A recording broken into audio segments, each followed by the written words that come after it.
Selamat siang Kak Wadi, terima kasih sudah meluangkan waktu untuk podcast hari ini. Sebelum kita mulai, saya ingin memastikan Kakak merasa nyaman. Semua yang dibicarakan ini bersifat rahasia dan untuk membantu Kakak menemukan cara yang lebih sehat dalam mengelola pola makan. Baik, terima kasih. Saya mengambil sebagian soalnya ada ini karena saya jadi tidak terkontrol. Boleh ceritakan Kak, tidak terkontrol itu seperti apa yang Kakak rasakan? Jadi kalau kerjaan lagi numpuk atau ada masalah sama atasan, saya jadi pengen ngetir terus, kadang sampai habis satu bungkus putih atau sebatang coklat. Saya paham, itu pasti melelahkan ya, baik secara fisik maupun emosional. Nanti kita coba telusuri bersama pola dan pentingnya supaya kita bisa cari solusi yang paling cocok untuk Kakak. Coba ceritakan biasanya pola makan dalam sehari Kakak itu seperti apa ya? Sarapan biasanya kentang, roti atau nasi goreng, makan siang di kantor. Nah, masalahnya itu sore sampai malam. Kalau lagi santai sih aman, tapi begitu stres saya ngambil terus sampai malam. Kira-kira makanan apa yang paling sering Kakak konsumsi saat-saat momen ini? Coklat, keripik kentang, kadang gorengan, yang saya beli dekat kantor, yang manis-manis itu rasanya bikin nyaman. Apa yang Kakak rasakan saat sebelumnya? Dan apa yang ada di pikiran Kakak saat ini? Biasanya saya merasa sering capek, kesel sama diri sendiri karena nggak kelar-kelar kerjaannya, atau kecewa kalau ini saya ditolak atasan. Terus dalam hati saya mikir, udahlah makan aja biar nggak mikirin terus. Jadi semacam pikiran otomatis ya Kak. Makan bikin saya lebih tenang. Setelah makan, apa yang Kakak rasakan? Awalnya memang lega, tapi setelah itu saya merasa kayak bersalah. Kadang saya mikir, kenapa saya nggak bisa nahan diri. Terima kasih sudah cerita dengan jujur ya Kak. Ini penting supaya kita bisa memahami pola pikir, perasaan, dan perilaku makan Kakak yang masih sekarang. Dari cerita Kakak tadi, saya coba rangkum ya. Ketika ada tekanan di kerjaan, muncul pikiran makan tenang. Pikiran ini memicu perasaan sedih, stres, dan kecewa yang kemudian membuat Kakak makan camilan tinggi kalori secara berlebihan. Nah, itu mungkin rasa biasa. Apakah pola ini sesuai dengan yang Kakak alami? Ya, seperti itu. Jadi kayak lingkaran yang berulang terus. Ya betul. Dalam pendekatan tersebut sebagai hubungan antara pikiran atau cognition, perasaan atau emotion, dan perilaku atau behavior. Ketiganya saling mengaruhi. Kabar baiknya karena saling berhubungan, perubahan pada satu bagian, misalnya cara kita berpikir bisa membantu mengubah pola makan. Jadi bukan soal menahan diri supaya nggak makan lagi. Betul sekali, kita nggak akan fokus melarang Kakak ya, tapi lebih memahami kondisinya dan mencari cara yang lebih sehat untuk menghilangkan pikiran kita. Sekarang mari kita tentukan tujuan secara realistis. Menurut Kakak, target apa yang terasa menguntungkan untuk coba dalam bulan depan? Mungkin saya coba catat dulu kapan saya ngemil dan yang saya rasakan. Betul sekali, jadi tujuan kita dalam bulan ke depan yaitu Kakak mencatat emosi dan pemicu setiap kali muncul dorongan berlebihan. Itu note dan setiap hari. Untuk target jangka menengah, bagaimana kalau dalam 1 bulan kita coba mengganti makanan camilan tinggi kalori dengan pilihan yang sehat, minimal 4 dari 7 hari saat stres muncul. Saya rasa itu masuk akal, kenapa berat juga. Baik, kita sepakati 2 hal. Satu, mencatat mood berarti setiap hari selama 2 minggu. Kedua, mengganti camilan tinggi kalori dengan pilihan lebih sehat 4 kali seminggu dalam 1 bulan ke depan. Sekarang, coba kita latihan reframing ya kak. Tadi kakak bilang, kenapa saya nggak bisa nahan diri? Coba kita ubah kalimat itu jadi lebih terbangun. Menurut kakak, kalimat apa yang lebih pas? Bagus sekali, itu jauh lebih suportif untuk diri sendiri. Selanjutnya untuk self monitoring, saya sarankan kakak mulai mengisi kultur diary. Setiap pagi untuk meal, coba tulis dulu apa yang terjadi, apa yang dirasakan, dan apa yang dipikirkan sebelum memutuskan akan. Oke, akan saya coba besok. Nah, untuk problem solving, kita cari kira-kira alternatif selain makan saat itu. Kira-kira aktivitas apa yang biasanya bikin kakak merasa lebih tenang selain makan? Tapi kalau dengar musik atau jalan sebentar keluar ruangan biasanya lumayan membantu. Bagus, itu bisa jadi alternatif yang kita masukkan sebagai strategi. Jadi saat dorongan ini itu, kakak bisa coba dengar minimal 10 menit dulu atau jalan sebentar. Baru bisa memutuskan apakah masih makan atau tidak. Untuk stimulus kontrol, bagaimana kalau kita mulai dengan tidak menginginkan cemilan dan kualitas. Kalau memang ingin meal, pilih yang lebih ringan seperti buah potong atau masakan yang Boleh, itu kayaknya bisa dicoba. Saya sering beli coklat pas lewat minimarket, soalnya kelihatan terus di meja. cepat sekali mengatur lingkungan agar bisa mengurangi godaan. Selanjutnya bersafar banyak hal soal. Kita coba lihat sekarang. Bayangkan kakak baru aja dimarahi atasan dan pengen banget misalkan. Coba bahkan apa yang akan kakak ambil?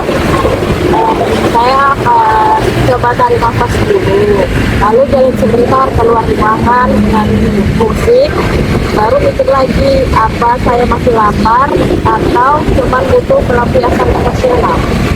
Bagus sekali, kakak sudah bisa mempraktikkan ini. Untuk strategi konsisten, setelah berhasil menjalankan strategi ini secara konsisten selama seminggu, coba beri hadiah. Bukan dalam bentuk makanan ya, misalnya nonton film favorit atau membeli buku yang suka ya seperti kegiatan lain seperti itu. Oke, saya suka ide itu, jadi ada motivasi juga. Dan yang terakhir, individual export. Kita tidak akan langsung meminta kakak berhenti total dari catatan manis, karena itu justru sangat membuat kita. Ya kan kak? Iya. Kita mulai dengan mengulangi frekuensi ini secara bertahap sesuai dengan target yang tadi kita sepakati. Baik Kak Wadi, mari kita coba rangkum apa yang sudah kita sepakati hari ini. Yang pertama mencatat food plan, lalu mencoba alternatif hobi seperti jalan kaki atau makan musik saat stres, membantu membaca dari media, dan memberi apresiasi pada diri sendiri saat berhasil. Bagaimana perasaan kakak setelah sesi ini? Jadi lumayan lega, jadi paham kenapa saya bisa begitu, dan ada langkah yang konkret yang bisa dilakukan. Senang dengarnya. Lagi kita ketemu untuk evaluasi progres dari hari ya kak.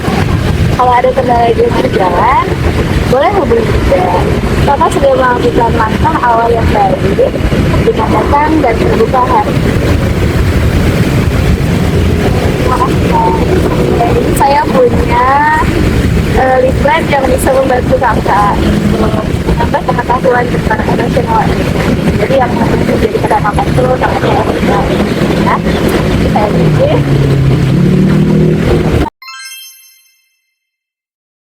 Jadi kak, Selamat pagi. Terima kasih sudah datang. Sebelum kita mulai, boleh ceritakan dulu apa yang membuat kakak datang konsultasi ya? Jadi belakangan ini saya sering lemas pas kuliah siang, lagi pas makan siang. Saya curiga ini gara saya yang makan kak. Baik, terima kasih Kak sudah terbuka. Nanti kita coba telusuri kebiasaan pagi kakak supaya kita bisa cari solusi yang realistis sesuai dengan jadwal kuliah. Ya biasanya bangun jam 6.15, terus kuliah jam 7. Jadi waktu saya cuma buat mandi, ganti baju, skincare, udah langsung makan. Nggak sempat mikirin sarapan. Lalu apa yang biasanya terlintas di pikiran kakak soal sarapan pagi yang terburu-buru itu? Saya pikir udah gak keburu nih, nanti aja pas makan siang sekalian. Aja menurut saya sarapan itu cuma buang-buang waktu aja kalau buru-buru. Baik, jadi ada pikiran otomatis saya tidak punya waktu untuk sarapan. Dan sarapan hanya membuang-buang waktu. Bagaimana perasaan kakak sendiri di pagi hari saat harus buru-buru seperti itu? Ya campur aduk, terburu-buru dan agak jenis gitu, aku telat, terus badan saya juga masih terasa lelah karena belum makan. Terus gimana kondisinya kalau menjelang makan siang?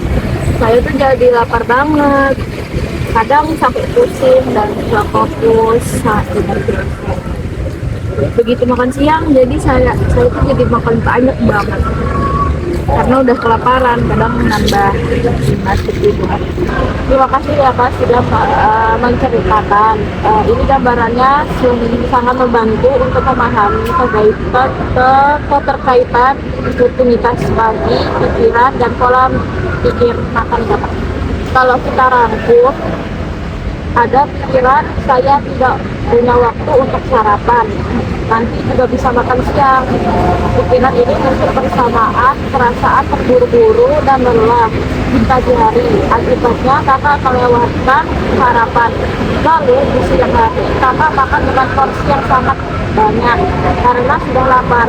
Apakah ini sesuai dengan kondisi kakak? Ya bener banget kak, jadi dari kayak dari pagi lepas, terus siangnya malah makan. Nah, ini contoh nyata bagaimana pikiran melewatkan sarapan karena dianggap buang-buang waktu, perasaan terburu-buru dan lelah, dan perilaku makan siang berlebihan. Saling berkaitan. Kabar baiknya, kita tidak perlu mengubah semua sekaligus. Bisa kita mulai dari langkah kecil. Saya sebenarnya pengen sarapan sih, cuman kayak apa ya, bingung gitu loh caranya biar nggak punya waktu. Itu poin bagus.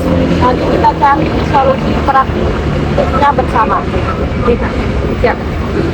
Menurut kakak, kira-kira sarapan seperti apa yang realistis dilakukan dalam waktu singkat? Katakanlah bahwa Mungkin roti atau susu sama buah itu kan nggak perlu masak lagi kan. bagus. Itu tujuan pertama kita dalam seminggu ke depan. Karena sarapan sederhana yang bisa dimakan dalam 10 menit. Minimal 5 hari seminggu. Dalam seminggu. Untuk targetnya, bagaimana kalau dalam 2 minggu kakak mencoba bangun 15 menit lebih awal supaya ada waktu untuk menyiapkan sarapan. Saya rasa itu bisa dicoba sih asal saya disiplin tidur lebih awal. Baik itu kita bahas juga di strategi perilaku. Jadi kita sepakat ya, yang pertama sarapan cepat dan beraktivitas minimal 5 hari seminggu. Lalu yang kedua bangun 15 menit lebih awal dalam 2 minggu ke depan. Sebelum kita lanjut, Ini saya ada leaflet judulnya jangan skip sarapan, panduan sarapan praktis untuk mahasiswa sibuk seperti kakak. Isinya alasan penting sarapan, akibat kalau dilewatkan, sampai ide menu sarapan di bawah 10 menit. Wah, betul banget. Saya emang butuh contoh menu yang persis, yang praktis. Nah, kita bahas strategi kognitif dan perilakunya. Kakak bisa langsung lihat contoh menunya di sini ya. Wah, betul banget. Ini yang memang saya butuhkan, yang praktis-praktis lagi. Mari kita coba reframing untuk pemikiran. Sarapan itu buang-buang waktu seperti yang dibahas juga di bagian awal leaflet. Menurut kakak sendiri, apa dampak yang dirasakan kalau tidak sarapan? Saya jadi lemas, susah fokus, terus malah makan siang terus.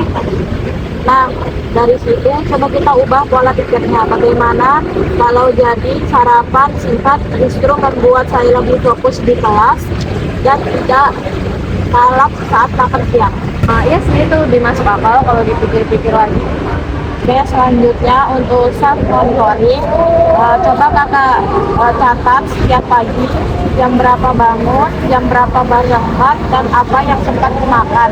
Ini akan membantu kita memilih pola dan pembakarnya. Baik, saya bisa catat di HP. Untuk problem solving kita kira-kira menu sarapan portable apa aja yang menurut kakak praktis dan cocok dengan selera? Roti isi telur, pisang, atau susu kotak. Kayaknya enak juga mas.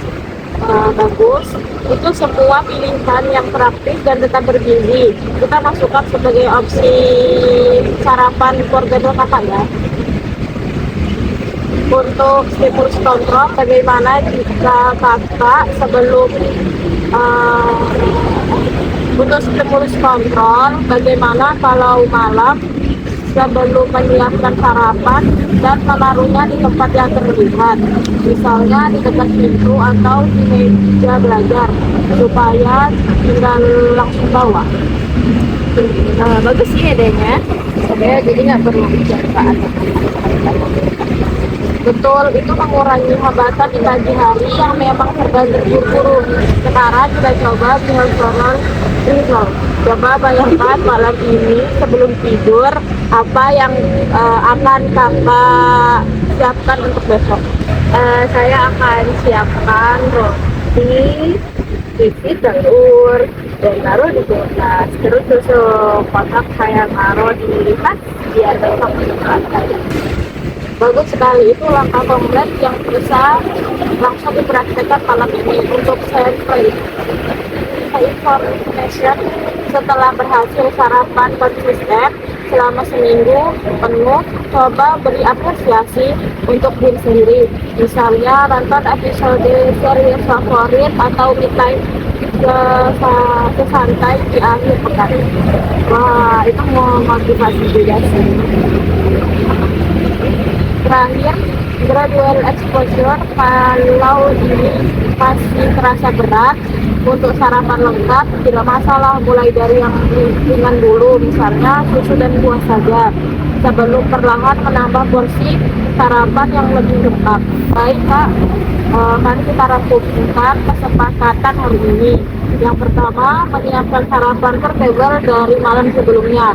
Mencoba bangun 15 menit lebih awal, mencatat rutinitas pagi di catatan harian, terus memberi apresiasi pada diri sendiri, dan leaflet tadi bisa dibaca dan disimpan sebagai contekan menu sarapan cepat. Bagaimana perasaan kakak setelah konseling hari ini?